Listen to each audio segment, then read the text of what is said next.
Welcome back, everybody. Today, it is time to take another look at the meta. Last time we did this, it was right when this new set, Pulsing Aura, came out. And since then, we've had some very large tournaments to kind of show us which of these new decks can actually stand up to the pre-existing meta. The meta that's really run... There's been a few decks that have just kind of run the meta for the last 5 or 6 months. Like, really, since Mega Rising has come out, we've barely seen things shake up. Been a lot of Altaria, Hydreigon, Suicune. Not a lot has changed, but it seems like we finally have a set that's going to do a little bit more than introduce maybe one new deck that isn't quite S tier, A tier, B tier. So I'm very excited to go over some of these decks. Now, we're primarily going to be looking at the Pocket Match tournament because it is the largest one that happens every single week and just gives us a much better insight. The data is so much more relevant in a 500-person tournament than a 50-person tournament.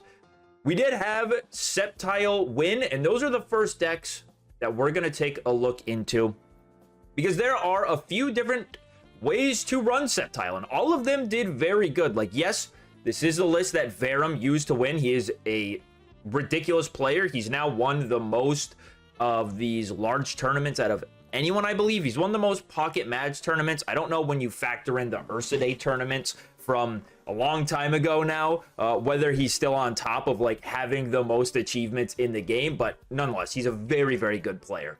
What he is going for is, this is the more damage heavy, no concern about sustain on the Mega Sceptile. Just try to be aggressive with this deck. You have the one Kartana, the one Pheromosa. Kartana, some obvious benefits. You can knock out a Dino in one hit. You can knock out baby Pokemon in one hit instead of just Pheromosa pinging them. I like having the option of both. With the Fragrant Forest, it's not going to be too unlikely that you actually find the guys. The Fragrant Forest is a great addition. And you'll look, this is a deck that won a tournament with no Pokeball in it. And I think that is optimal because Fragrant Forest is, what you're looking to find is like the Trico early. If you start the Chingling, cool, but if you had dual Pokeball instead of Fragrant Forest and you found Chingling when you needed a Trico, it would feel pretty bad. So that's another hidden benefit of the Forest there, is that, yeah, you're only finding grass Pokemon. So if you're missing Trico, your odds of hitting the Trico are a lot better. I love just about everything about this list. Double research, double copycat. We are not skimping out on consistency. I think that's very, very important for stage 2 decks, especially. I run the 2 draw supporters even in my stage 1 decks because they feel so much worse without it, in my opinion. And a non-negotiable for me that we will see as we go on is the X-Speed in the list. I think X-Speed is an absolute necessity in any Sceptile deck. We're not Mega Blaziken. We don't have access to Flame Patch, so we need to preserve the energy in any way we can, and X-Speed takes care of that. This deck has been doing pretty good in the meta. Obviously, the number one thing to look out for is Mega Blaziken. It is basically an unwinnable matchup. With their cast forms, they just force out our Mega before we can force out their Mega. It's really, really, really tricky. Now, the good news is that at these tournaments, Mega Blaziken has not been performing well. The data in some of them is showing that Mega Sceptile is really its only good matchup. Everything else it has a pretty hard time into. So that makes me happy. I get to continue hating on Blaziken for being an absolutely fraudulent deck. I'm very psyched about that. But something I gotta warn you about is nobody seems to care that Blaziken never sets up and doesn't, or sets up less consistently than anything else. You will still run into so much Blaziken on the ladder, especially when ranked comes out. You're gonna run into way more Blaziken than is warranted for how well it does. People just love the card. It's a pretty easy deck to play. They gravitate towards it, and so you're gonna hit a lot of Blaziken if you're playing Mega Sceptile. We were chatting in the Discord, and I think I saw Verum say that he was considering a Furfrou in the deck to help combat the Blaziken matchup. Like, that's the one card he was saying could help this list do a lot better into Blaziken. Just having an attacker that isn't going to get automatically knocked out early by the cast forms would be really, really helpful for it. Because as of right now, kind of your only strategy is like Chingling lock them out of the game. I've won a game against Blaziken doing that, but you have to like start the Blaziken and then hope that they don't just draw into basically anything. Like the Chingling doesn't give you a lot of times against cast forms.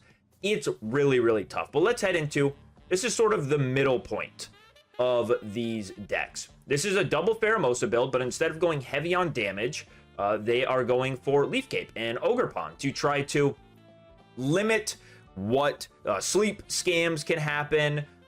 Takes away burn, which will allow Pheromosa to live against the cast form, which is nice. So will the Leaf Cape as well.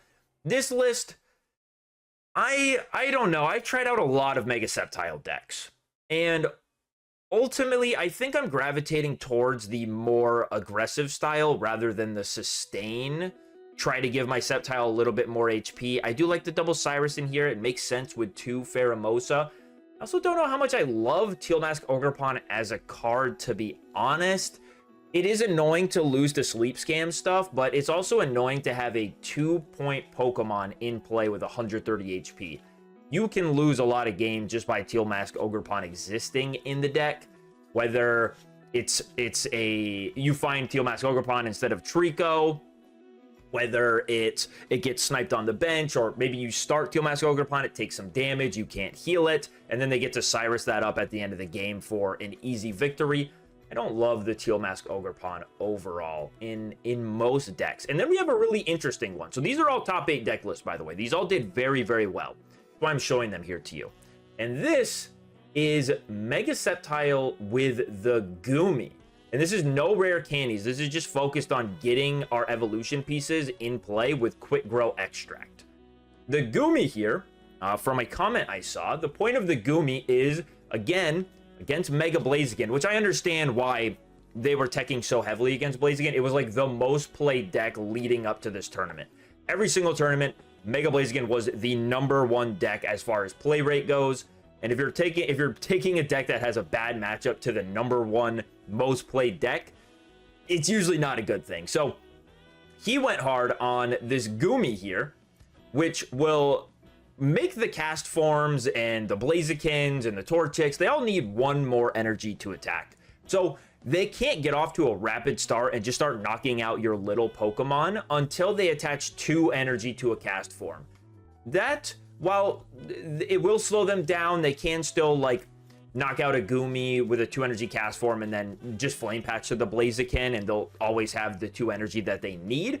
But the idea with the Goomy is to give you a little bit of time. I would assume you're probably trying to set up into the Baby Sceptile and the Mega Sceptile, so that way Sceptile can deal with 2 cast forms if he is attacking first, and then Mega Sceptile you can pit against the Mega Blaziken at the end of the game and hopefully just win from there. You also have the Celebi to enable Grovile's Slicing Snipe. It's a really good attack. It does 50 damage to one of your opponent's bench Pokemon. Super, super powerful. They have no tools in this deck. I guess there's not really the space for it. Opting to go with a Mars over it. Now, it does make sense in this list because you are, I mean, I guess with any Sceptile list, you are forcing your opponent to take 2 points, and then you just Mars them down to 1 after the fact, right? Like, it's probably what you're gonna do, is let them take out a Goomy, let them take out the tiny Sceptile, and then Mars them to 1 and hope Mega Sceptile can just win from there.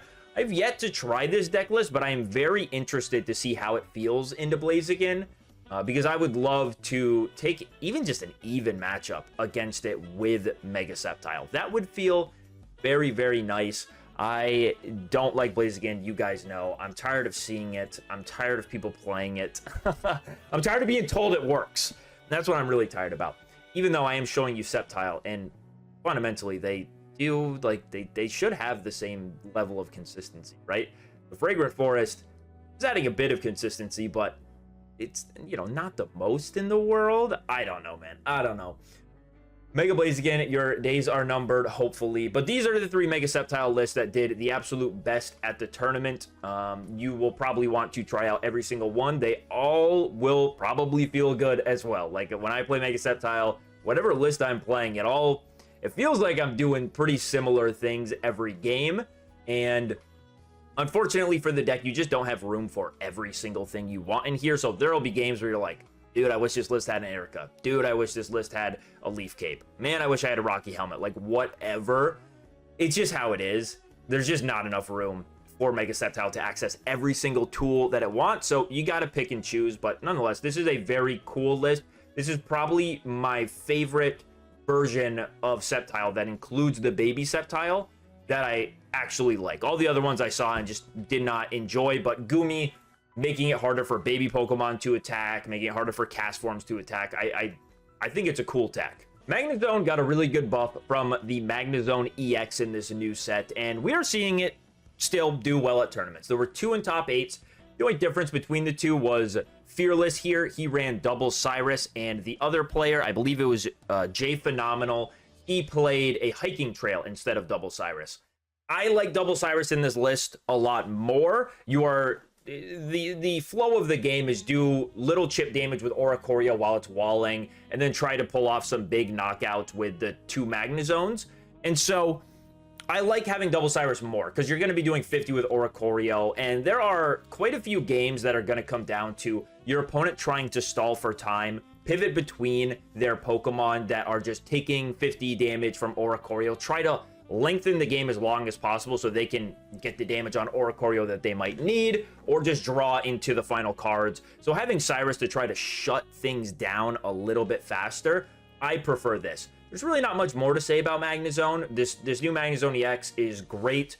I think when you're playing it, the way you're going to want to go every single time is, unless there is an active threat that is going to be able to knock out a Magneton, say a Greninja Cyrus combo, you probably just want to leave the Magneton free and not go into the Magnezone EX too early. I think you always want the Mirror Shot Magnezone first, and then a Magnezone EX to try to put the prize trade as much in your favor as you possibly can. Force them through an Oricorio, then a Magnezone, then a Magnezone EX.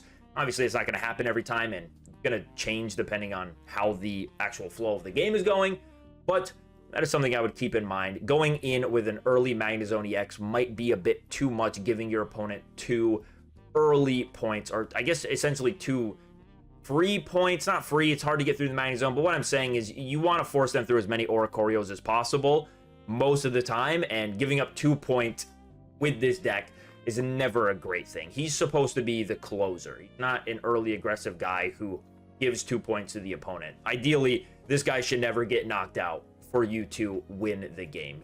You will wrap up whatever has been damaged by your other attackers. 1 Lucky Ice Pop instead of like any PCLs or anything makes sense since you're playing the Teal Mask Ogerpon.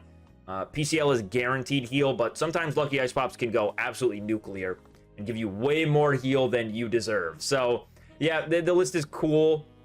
It's just Magnezone at the end of the day. They keep buffing the deck. It keeps sticking around. So I really didn't anticipate it to go anywhere, and it is still here as sort of a counter meta deck as it always has been. Now I'm curious to hear what you guys think, because this weekend Chingling did a lot better than Igglybuff. I'd love to know which one irritates you more, because I know neither of these 2 baby Pokemon are the most fun things in the world to play against.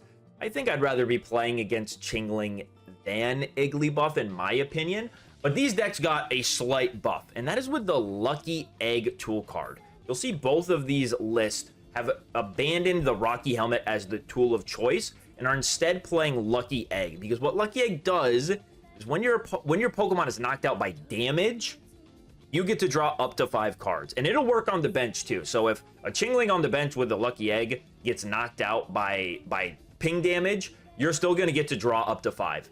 This just allows your Rare Candy Greninja combo to happen so much more efficiently, get you into the Cyrus copies. This is the Absol version. We've seen it around quite a bit, but with the Lucky Egg for the boosted consistency, I mean, it's really gross. We saw a lot of it this weekend, and it's really hard to deal with, man. Drawing up to 5 is a ridiculous amount of cards. It just lets you get the Greninja online so much more efficiently. We have this, like, this is crazy what they're doing with the Altaria version. 1 Altaria, double Lucky Egg. They're saying, you know what, between 2 Research, 2 Copycat, 2 Lucky Egg, I'm gonna find that one of Altaria eventually. This really scares me, like really scares me, we're not even playing Licia in the deck anymore. It's kind of terrifying. We've taken out Licia and an Altaria and said 2 Lucky Egg is more consistent. And I'd be hesitant to do it, but from the decks that did the best, these were the ones that did, without Licia, without second Mega Altaria. So maybe it just actually is more consistent. That was really Mega Altaria's only downside with Greninja was, you know, it's not the easiest thing in the world to set up all of that, a stage 1 and a stage 2. It's not ridiculous to whiff on one of those pieces at some point. But once you get all of this set up, the Mega Altaria and the Greninja, you're in just such a dominating board state that it's really, really hard to deal with. Like, this is probably the most powerful deck when set up. Only one Cyrus in the list. I mean, I don't know what you would cut for the second Cyrus. There's not really room for it. But these are the 2 main Chingling decks that have come back.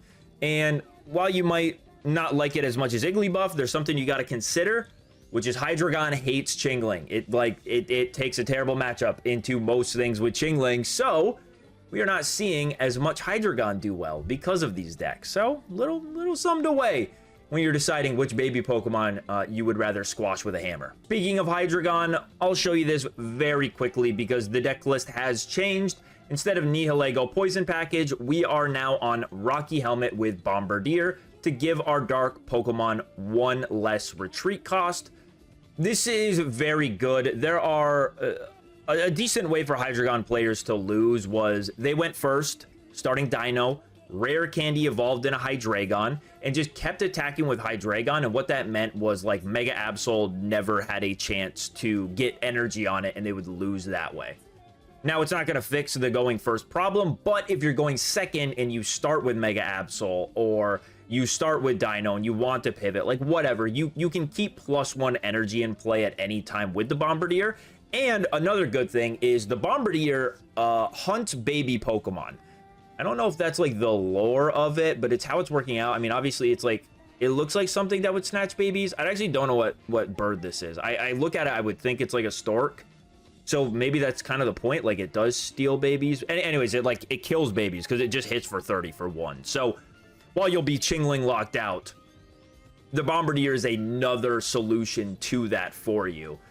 Where you can just, if you start Dino, you can just free retreat into the Bombardier and Dark Cutter it for 30, and there you go. You're melting through baby Pokemon. You're not getting Hydreigon out, but you are taking some early points, which can be very, very critical for you. Hydreigon did not do as well this weekend, which does make me happy. Mega Sceptile did really well. This deck does not have a good matchup into Mega Sceptile whatsoever, and the Chinglings, you know, you do have to find the Bombardier for it to counter the Chinglings at all, and if you're getting item locked turn 1, it's really hard to find the guy. So that's Hydreigon, still around. Hopefully we can shut it out a little bit harder with all the Sceptile and Chinglings.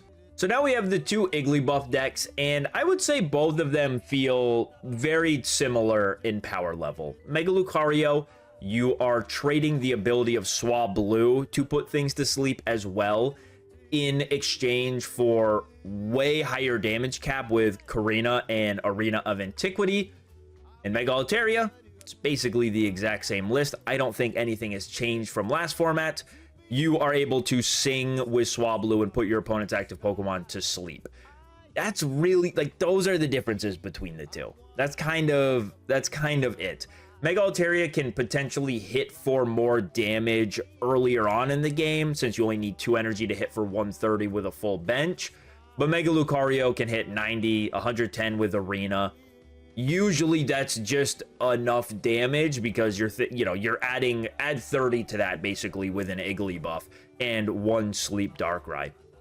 They're so similar. They're so similar. I can't choose between one of the two on which one I would prefer. I think I'd want to play Mega Lucario because it's new and that's more fun.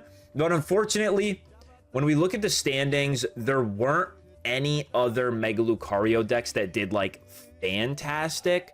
I'll bring up this one, which got 26th place, which isn't bad by any means, but Obviously, the heights of this are not as high as the sleep variant is getting. This is the ethical Lucario. It's got Hitmontop, baby Lucario to boost damage. Double Pokemon Center Lady in this list is really crazy. This guy's just saying, dude, I'm not losing to sleep. No way. I'm just going to PCL, and I will guarantee to not be asleep at any point. And because of that, you only get to play one Mega Lucario EX, which, like I was talking about with the Altaria Lucky Egg version, it's kind of, it's tough to find just one stage 1. Like, I would assume a good amount of games were lost from not finding that one of Mega Lucario. But this is the ethical Lucario. This is my favorite way to play it because I'm just like not really that much of a fan of Igglybuff. Unless rank's out and I'm really annoyed, I'm not playing Igglybuff. So until then, I will be playing Hitmontop Lucario. We already talked about Mega Blaziken when we were discussing the Sceptile variants, but we'll talk about this fraud for a second. This is Mega Blaziken cast form. Did not perform well. And you know, I wonder how much of that came down to the fact that Mega Blaziken players are assuming they can get away with 2 research, 1 copycat. This is so greedy. I don't even do 2 research, 1 copycat in my deck with stage 1s. Yes, you're playing a Hiking Trail and a Mesa Goza, but man, too many times am I starting a hand with just no draw supporters with Mega Blaziken. Just none. I wonder if the deck can improve its win percentage by having the second copycat, because I'll be honest, like, this Mega Blaziken deck is powerful. Like, when I played it, cast form plus Mega Blaziken is really, really hard to deal with. There's a lot of damage going down. I would think that most of the losses with this deck, no joke, are coming from an inability to set up Mega Blaziken. Mesa Goza, like, we can't consider Mesa Goza as a replacement for Copycat. No way. Mesa Goza is a coin flip for a Pokemon. That is not going to hit better than a Copycat, right? Like, maybe Mesa Goza lasts for like 1 turn in play, maybe 2, but if it only lasts for 1, you've just got a 50-50 on finding a Pokemon and whether or not that's a Blaziken. That's not great. Hiking Trail as well, I don't consider to be a replacement for Copycat either, because yes, there are going to be times where you can spam your hand down, but look at this. Look at how many unplayable cards we have without some other effect going on. Cyrus can't play early on. Rare Candy can't play without the Mega Blaziken combo. Flame Patch can't use it unless you have put an energy into the discard pile. Rocky Helmet, yes, we can use that. We can spam that down, but these 5 cards being unplayable, and Mesa Goes as well. So really, these 6 cards being unplayable if you have Hiking Trail in hand. Dude, every time I'm playing the deck, it is so rare for me to play my hand down to a point where Hiking Trail is helping out. Now, that's not to say that I would really want to cut one of these for the second Copycat. I mean, one of them is on the chopping block for sure. I could see myself getting rid of a Mesa Goza because a lot of people are playing stadiums. But if you see a cast form, you're probably not giving your opponent the stadium unless you have to. Flame Patch is a really greedy cut because you do want to be able to go, like, if you start Torchic, attach the Torchic, retreat into cast form, Flame Patch, just start the aggression. Maybe it's just Rocky Helmet. I mean, Rocky Helmet, what damage numbers are we fixing that cast form isn't?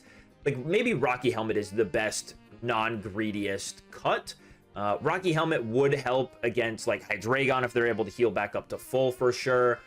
It would help against Suicune, but we're not seeing a lot of Suicune.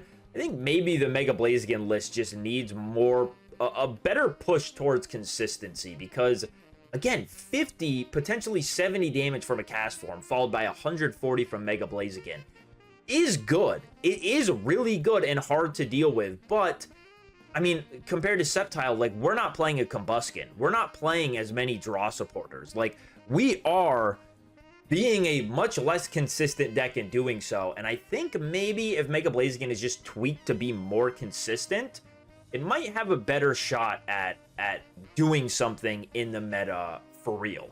Finally, for actual meta decks that you'll run into quite a bit, we will talk about Zoroark. This deck to me is so unfortunate. It's just right there. It is maybe the deck I have the most fun with because I have so many attacking options. I really love the early aggression from Zoroark, but if you don't get the guy early on, or say you're going first starting Darkrai, and yes, you have Bombardier to reduce the retreat by 1, you're not going to be able to attack with Zoroark on the next turn. This is a deck that says, I need to win fast or I just don't win at all. I've been toying with some list with like double Bombardier and a Repel as well as the Sabrina to try to really hone in on the idea of, dude, I just need to get into Zoroark immediately, and I need to have access to like whatever's going on the bench. Because if I'm playing against a Mega Blaziken or a Mega Sceptile, my primary win condition is try to pick off those guys before they become their Megas, because once they are their Megas, I'm not going to have a great time dealing with them. So I've caught like the Lucky Ice Pop and the Protective Poncho to try to add those cards in and just give myself a better like early rush down aggressive deck style. Because honestly, with the 5 basics, man, I was starting with Darkrai EX way too often, and it just puts you behind in the match. So I would much rather have either, you know, I tried with no Darkrai, but then I really missed out on the extra 20 damage from its ability. So I think I've settled on double Bombardier, which isn't like totally, it doesn't feel the best in the world to be running 2 of them, because you don't love to start it either. And then if your bench is double Bombardier and like a Zoroark, and then you only get to choose between a Mega Absol or a Darkrai, it doesn't feel the best either, but it feels better than starting with Darkrai. And if you start Mega Absol, like it's just, you're more likely to run into the Bombardier. So the deck, it feels like it's just shy of being really, really good. There's just not a great late game option for it. And the Zoroark only having 150 isn't the most HP in the world. There's a lot of decks that can just follow up with their big attacker, and after doing just a little bit of chip damage and knock that Zoroark out, like I think Blaziken, they'll do 50 with Cast Form, and then 140 with Blaziken, and Lucky Ice Pop's probably not healing 50 off the Zoroark if you even have it early game. Mega Sceptile, it's just like impossible if they ever get a Mega Sceptile out, because they essentially one-shot every single one of your Pokemon.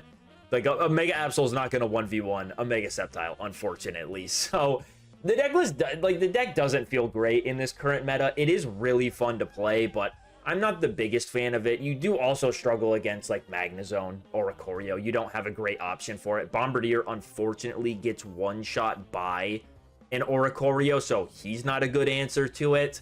Yeah, just the deck's got its problems. I wish it was just a little bit stronger. If we had a better late game finisher for Zoroark, a better dark type than any of these, then it could be done. But for the most part, I'm not putting this in A tier, even if I'm being honest. If I looked at a tier list right now, I'd say Zoroark's probably like B tier on just raw power level. But guys, that's gonna be it for the deck list. We can pop over and just take a quick look at, you know, what was the meta game as a whole here. You know, what decks did actually perform the absolute best.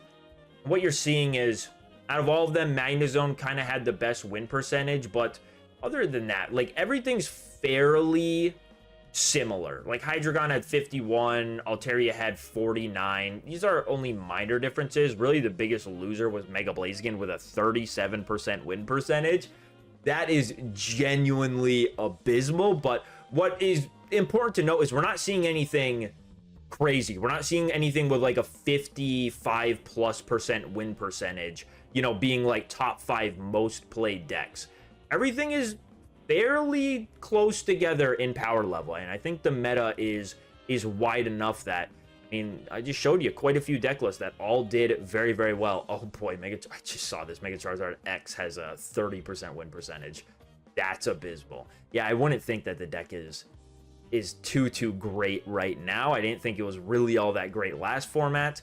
But Suicune, only 7 people played it. 45% win percentage, which, when only 7 people play Blaziken, these 7 people, I would assume, are like Suicune diehards, and you would expect their win percentage to probably be better because it's like only 7 people brought it. If they brought it, they're probably fairly confident with the deck and they know what they're doing. But for them to only get 56 win percentage, because here's what you'll see, right? Like 6 people played Mega Sceptile EX Sceptile. It has 64% win percentage. Like, it's very easy for the quality of the player to affect these lower play rate deck win percentages. Did not see Suicune able to convert that. I don't know, man. I don't know what is giving it so much trouble in this meta, but I'm just not seeing the deck anywhere at all. Guys, that's going to do it for the video. Thank you so much for watching. Make sure you subscribe to the channel, like the video. I'll see you on the next one.